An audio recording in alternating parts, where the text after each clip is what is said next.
He's a friend of the program, and I'm thrilled to call him a friend. He's one of the best in the business, and became the second tight end with multiple 1,000-yard seasons in his first 3 seasons. The only other one is in the Pro Football Hall of Fame in Kellen Winslow. He is the man who helps the San Francisco 49ers offensive engine go. He's George Kittle. How are you, George?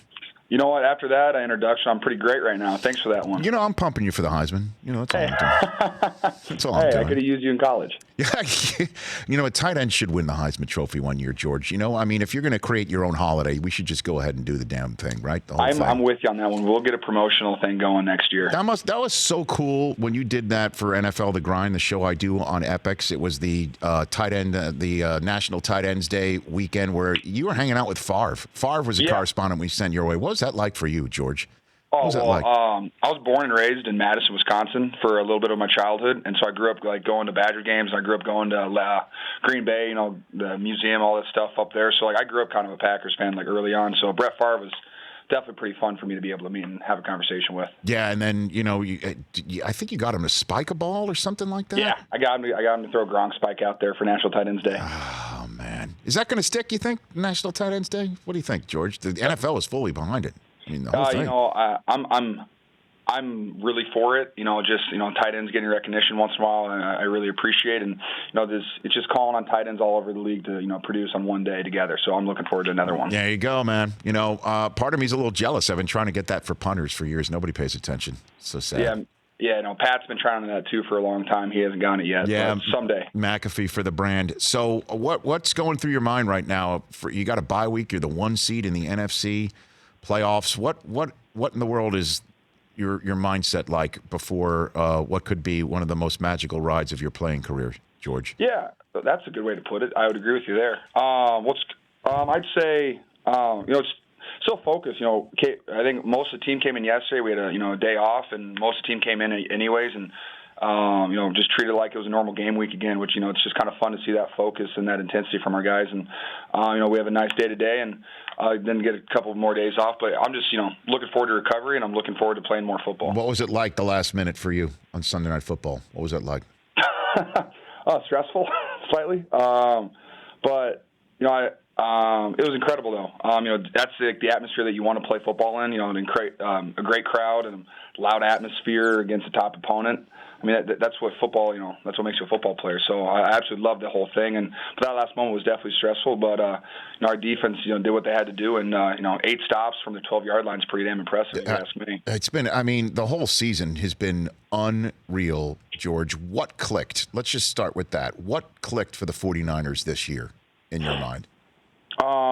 In my opinion, I think that our team just kind of grew up a little bit. The last 2 years, we were definitely really young. We had a lot of guys new to the offense and defense. But, this year on offense, like we said, guys that were familiar with what they were doing, and our rookies stepped up and they grew up quick. And, like Debo, he just made plays right away. And I think everyone just, was doing their job, and we made plays, and we had fun playing football. And we do a lot of the hard work, the gritty work all the time. And it finally, paid off this year, which is so much fun. Yeah, you mentioned Debo.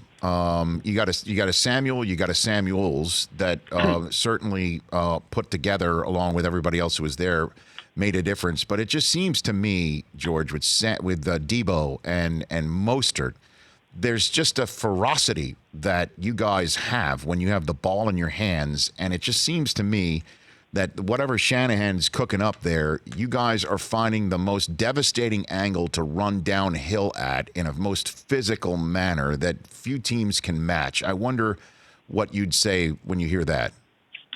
I'd agree with you. When you give guys like Raheem and Breida, Tevin, and Debo the ball, they get downhill so fast. They're on you so fast. They're also physical runners that it's really challenging for a defense. And with all the our run schemes, we do a lot of different stuff with motions and sweeps and stuff like that. Get the linebackers' eyes looking different directions. Then when you throw the speed on top of it, it's hard to keep up with that. And so we're just we're running the ball really well and efficiently, and just hopefully we can take that into the playoffs with us. What's a football conversation with your head coach like, George Kittle? He's like a computer, and then we need someone to translate what he says for us. What do you mean? He talks really fast. There's a bunch of lines all over the papers and stuff like that. I mean, it all makes sense, but he talks really fast sometimes. But no, it's really like you're learning from someone, and it's just fun because since it's his offense, like learning from him about what he wants you to do on specific plays and stuff like that. It's just really fun to interact with someone like that, and you can obviously tell he loves the game because he's been doing it. Can you give me an example of the moment, like an aha moment that because you've been playing football for a long time, you've been around some great minds, where there's one moment where you're like, wow, I never saw it that way or anything like that? Well, I mean, like I've had multiple with Coach Shanahan, but definitely one that sticks out the most was last year when we played the Broncos. I had an 85-yard touchdown, and on Wednesday when we installed it, he goes, "Hey, as long as you don't trip and fall, you're going to score an 80-yard touchdown here." Come I was like, on. seriously? And he goes, "Yeah, you're literally going to score a touchdown. Just don't trip." And I was like, "All right, sick." And then I scored, and I was like, "All right, well, that was pretty cool." But while you're running, did you think don't trip? Oh, I saw him on the sideline. I was like, "Oh goodness, I got to make it to the end zone at this point." I couldn't let him have that one on me. Of course not. I'm like, oh God. But mid-run, are you thinking he told me I'm going to an 80-yard touchdown and I'm actually doing it? I mean, do you have more in the release as because it was a play action. I inserted through the line of scrimmage. The backers all stepped up and I crossed behind him. And literally, as soon as I crossed behind him and like a safety went the other direction, the opposite of where I was going, I was like, oh wow, I'm wide open. I might actually score right here. So, yeah, I thought of it right away. It was pretty funny. Because we haven't spoken since you did this, George Kittle of the 49ers on the Rich Eisen show. Play of the year. I think it's play of the year, not just because of how physical it was, but it was the significance of it and the fact that, again, that you wind up as a 1 seed and the Saints don't even get a bye week and what that could possibly mean for your chances and theirs to make it to the Super Bowl. Your run on 4th down to not only keep the drive alive for you guys, but set up Robbie Gould because of how violent it was. Your catch and run after the catch was amazing. That set things up. What was it like? Were you thinking in the middle of your run? What goes through your mind as you're doing that, George? I mean, the whole play. It's tagged for me to get the ball, so I just had to make a choice, break in or out. All I was saying, just do what I can, make the play, because it's a play that we've ran, since OTAs. I ran it for 3 years, and so it's like, hey, you've done it 100 times, just do it again.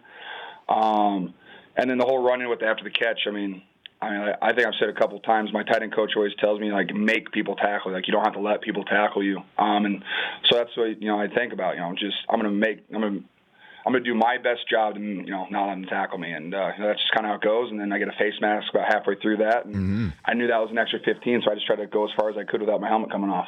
And how does it feel to be the recipient of an angry run like that? What is that like? Yeah, it's always fun to get one of those on tape. It definitely feels good. I'll tell you that much. And what's it like in the meeting room when you're running through it?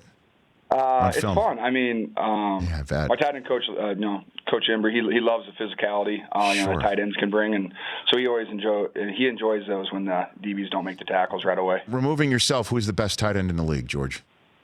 Oh, I think there's great tight ends all over the league that do a lot of different stuff. I think right now the guy to chase is Travis Kelce because he's been doing it 4 years in a row at 1,000 yards. No one's done it before. That's incredible.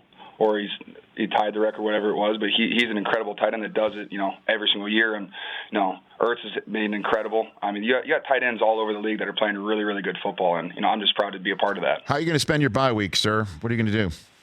I'm going to hang out and get ready for next week. I'll tell you that much. What do you mean? You're just going to hang out, just chill out, or watching I'm hang out, or? Get some good workouts in, stay in shape, and watch a lot of football. Okay. What bowl games, stuff like that? Oh yeah, I got to keep a close eye on the bowl games, because those are fun to watch. You always see a lot of crazy stuff in bowl games too. That's like my favorite part about it. It's the most wonderful time of the year, as ESPN says. And boy, did you just your team spanked USC, George? That was a fun one. Yeah, no, it was really fun because you had 2 USC guys who were commentating kind of at the halftime stuff with Reggie. That. So it was fun to hear them kind of complain the whole time. What do you think about my team against Alabama? What do you think? Yeah, you guys go out and get it, man. No, do you root for the Big Ten? Do you do that? Will you root for Michigan against Alabama? I will. Yeah. No, I'm pro Big Ten. I like watching the Big Ten succeed because I think it's one of the better. I think it's the best conference. Just what every single team, top to bottom, I think it does a pretty damn good job. So I like watching the Big Ten. I always root for them. So what would you say about somebody who loves the Big Ten? I mean, diehard Big Ten, who let's just say has a radio, television simulcast and a microphone that reaches a lot of people, that just can't bring himself to root for Ohio State against Clemson. What would you say to the person like that is that petty, George? Would said person be a Michigan fan? Yes, that would be a Michigan fan.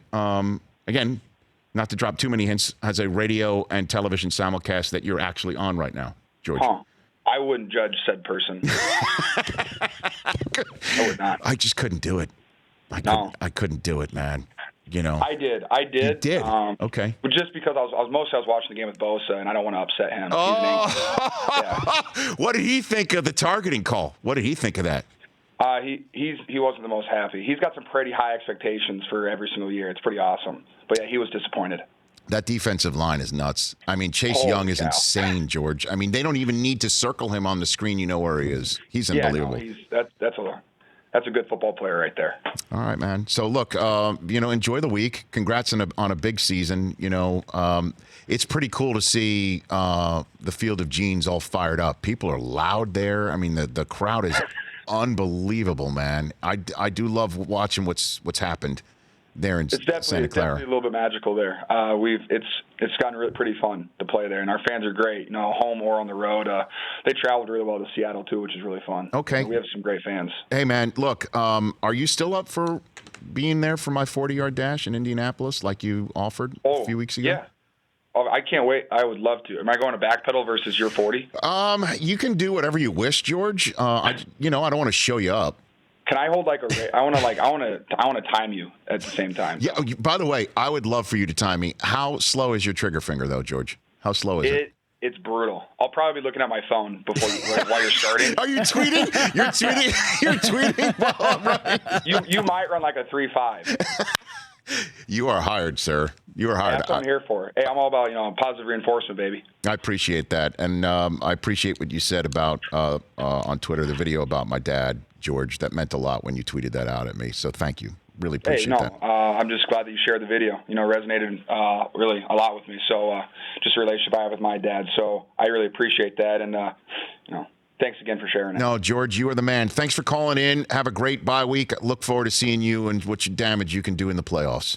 We're going to have some fun, baby. You're looking forward to it. That's George Kittle, 49ers tight end, at GKittle46 on Instagram and Twitter, right here on The Rich Eisen Show. For more of The Rich Eisen Show, tune to Audience Channel 239 on DirecTV for free on BR Live or download The Rich Eisen Show app.